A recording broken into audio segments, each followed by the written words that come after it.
Hey everyone, Nicholas here from Crippled Tech, and welcome back to another Tech Explained video. And today's topic is going to be about the backbone of the PC, which is the motherboard.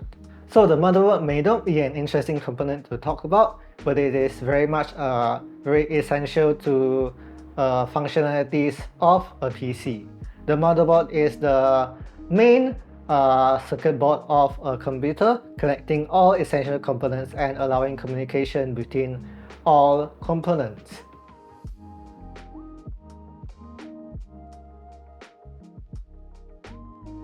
Imagine your PC as a city, and the motherboard is basically the land and foundation of the city, with streets and necessary infrastructure that allows the city to function on a day-to-day basis. There are many different form factors for a motherboard. For typical consumer grade PCs, we have ATX, the most common form factor, MATX or micro ATX, and ITX. There's also eATX, extended ATX for a larger than ATX, the usual ATX form factor board. They are eATX. Each different form factor standards offers different sizes and features for different types of PC builds, as you can see on screen here.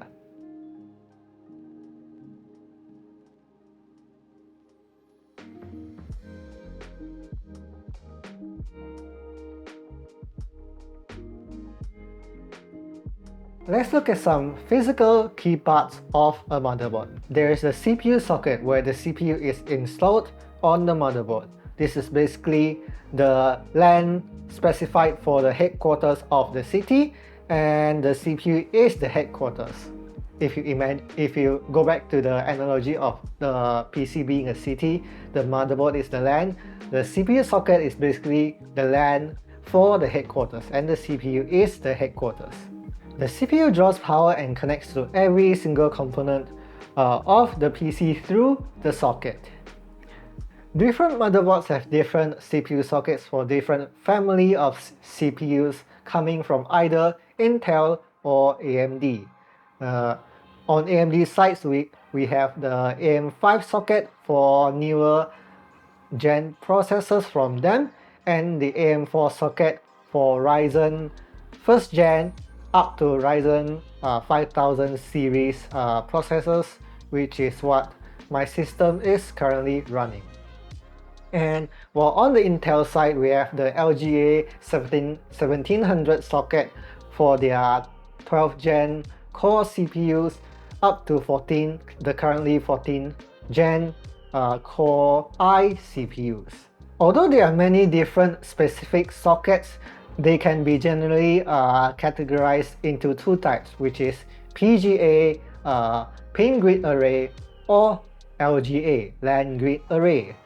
So the difference between these two types of CPU socket is that PGA has the pins on the CPU itself. The socket does not have any pins. AM4 is an example of a PGA socket where the pins are on the CPU, and you drop the CPU onto the socket and the socket doesn't have any pins. And we have LGA, which is LAN Grid Array, where currently Intel on their LGA 1700 socket and AMD AM5 socket is using, where the pins are actually on the socket, which is on the motherboard itself and not on the CPU.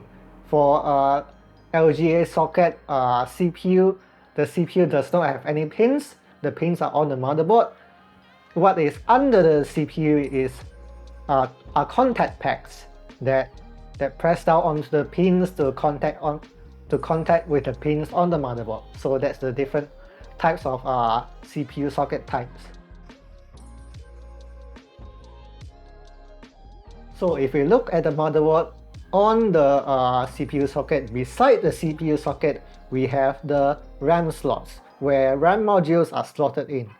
Depending on the motherboard form factor, there can be 2 to 4 RAM slots. Typical ATX form factor motherboards have 4 RAM slots like the one I have, and some special overclocking motherboards typically only have 2 RAM slots, or maybe smaller form factor motherboards like ITX usually only have 2 RAM slots because of the space constraints.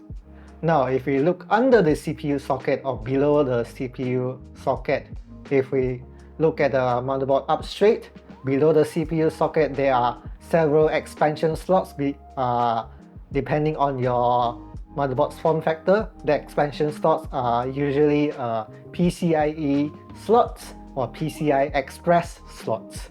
These can be used to add extra components to upgrade the PC for more functionalities and whatnot. So going back to the CT analogy for the PC, the expansion slots or PCIe slots on the motherboard can be thought of as empty land that is designated for expansion, and that can be used to build and expand different buildings for different purposes. So the graphics card is usually slotted onto the first full by 16 PCIe slot, as that slot is usually has the full bandwidth and direct connection to the CPU, bypassing the chipset entirely. Speaking of chipset, it is the additional traffic controller that assists the CPU in managing data flow between components. Arguably, one of the most important aspects of a motherboard is the chipset, which usually determines the features like overclocking and how many additional connections there are, such as the amount of USB ports the PC supports, and the maximum amount of different storage devices like NVMe SSDs, SATA SSDs, or SATA hard drives. So this is the example of a block diagram of my motherboard, which is the B550 GB Aorus Pro AC, where it shows all of the different connections and slots that it connects to the CPU and the chipset.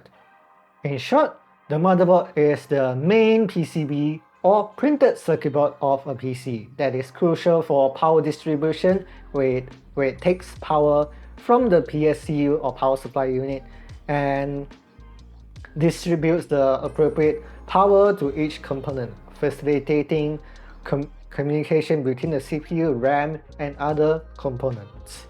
The motherboard is the unsung hero of your PC. It is the foundation upon which your entire PC is built, just like how the foundation and infrastructure of the city contributes to the well-being of the city. The motherboard does the same for PCs as well.